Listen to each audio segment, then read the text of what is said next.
नमस्कार दोस्तों, मैं नीतीश शर्मा आज आपके सामने उपस्थित हुई हूँ। सबसे पहले मैं अपने उस ईश्वर को धन्यवाद देना चाहती हूँ जिनकी कृपा से आज संभव हो पाया है मैं अपने मन के भावों को या यूँ कहिए उनकी कही भी बातों को आपके समक्ष पहुँचा सकूँ।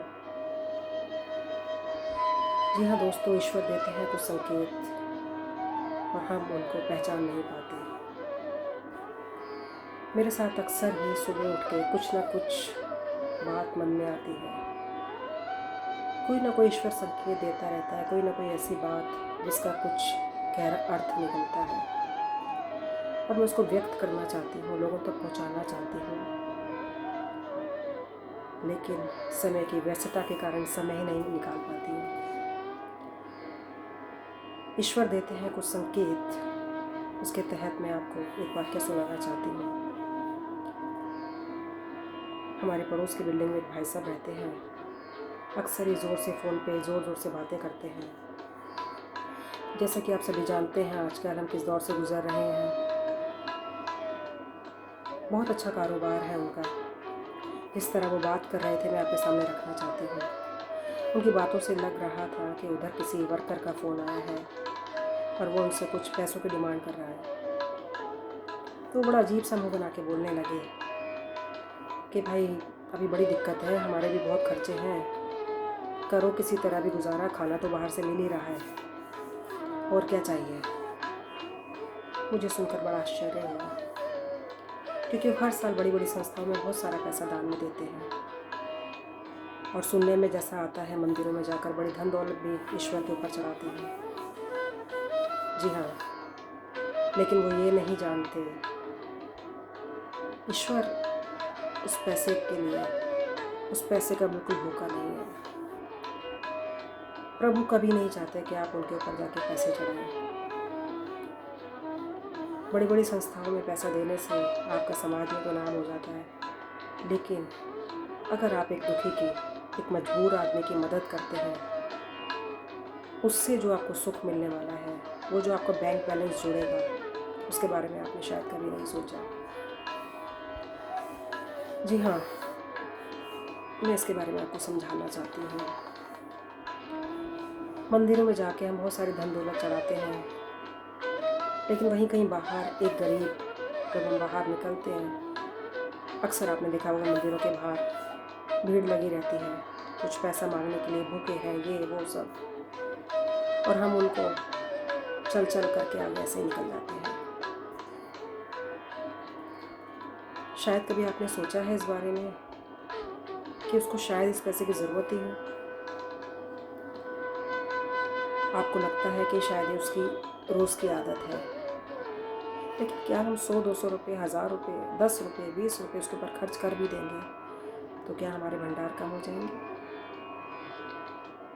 मैं उन भाई साहब की बात आपसे कर रही हूँ जब उन्होंने अपने इस वर्कर से कहा कि ऐसा नहीं है भाई, इस वक्त बड़ी दिक्कत है, तो मुझे बड़ा दुख हुआ और आश्चर्य भी हुआ, क्योंकि ऐसे ही अक्सर होता है। लेकिन आपने नहीं सोचा किसी ज़रूरतमंद की मदद कर देने से वो जो भाव, उस गरीब के भाव आपकी झोली में आते हैं, आपके कर्मों वाले बैग में आते हैं, वो आपके उस वक्त काम आते हैं, उसकी वो दुआएं आपके उस वक्त काम आती हैं जब आप किसी मुसीबत में होते हैं। बड़ी बड़ी संस्थाओं में, ट्रस्ट में दान देने से कोई नहीं पूछने वाला आपको, लेकिन जब आप एक गरीब की मदद करते हैं, वो कभी भी नहीं भूलेगा, वो हमेशा आपको दुआएं देगा। हम अब भी नहीं समझे कि आज हम किस दौर से निकल रहे हैं। क्या हमने सोचा उस ईश्वर का, क्या हमने शुक्रिया किया, क्या उसके लिए समय निकाला कि आज हम अपने घरों में सुरक्षित बैठे हैं? हमारे कर्मों का शायद बैग खाली है और उसको भरने की ज़रूरत है। ईश्वर ने भी अपने दरों दरवाजे बंद कर लिए हैं। वो हमें दिखाना चाहता है, समझाना चाहता है कि आप मुझे खोजने वहाँ जाते हैं, मैं तो आपके अंदर हूँ। मैं उस गरीब इंसान में भी हूँ, मैं उस काम वाले के अंदर भी हूँ, मैं आपके उस वर्कर के अंदर भी हूँ जिसको आप आज पैसे की मदद देने से मना कर रहे हैं। खोजिए, आपके आसपास कोई ज़रूरतमंद है, आप करके तो देखिए। आप थोड़ा सा उसके लिए करेंगे और उससे दुगना आपके खाते में जुड़ जाएगा। जी हाँ दोस्तों, जागिए। इतना बड़ा संकट हमारे देश में आया हुआ है और हम सुरक्षित हैं कि क्या ये ईश्वर की कृपा नहीं? पैसा सब यहीं रह जाएगा, साथ जो जाएगा वो है हमारे कर्मों का बैंक। और यही संदेश, यही बात ईश्वर हम सबको समझाना चाहते हैं, समझा रहे हैं। जो साथ जाने वाला है उसका ध्यान कीजिए। अगर किसी के पास पैसा है और वो फिर भी मांगता है, ये उसका कर्म है, तो उसके खाते में जुड़ेगा। झूठ बोला उसने और आपने दिया, ये आपके खाते में जुड़ेगा। और आपके पास तो बहुत है, तो क्यों ना हम उस दौलत में से थोड़ी सी दौलत देके अपनी उस दौलत को बढ़ाएं जो हमारे साथ जाने वाली है। अंत में एक ही चीज़ जाएगी, वो है हमारे कर्मों की पोटली, हमारी अच्छाइयों की पोटली। उसी का हिसाब वहाँ होने वाला है उस दरबार में। तो जागिए जागिए जागिए। धन्यवाद, शुक्रिया, मेहरबानी।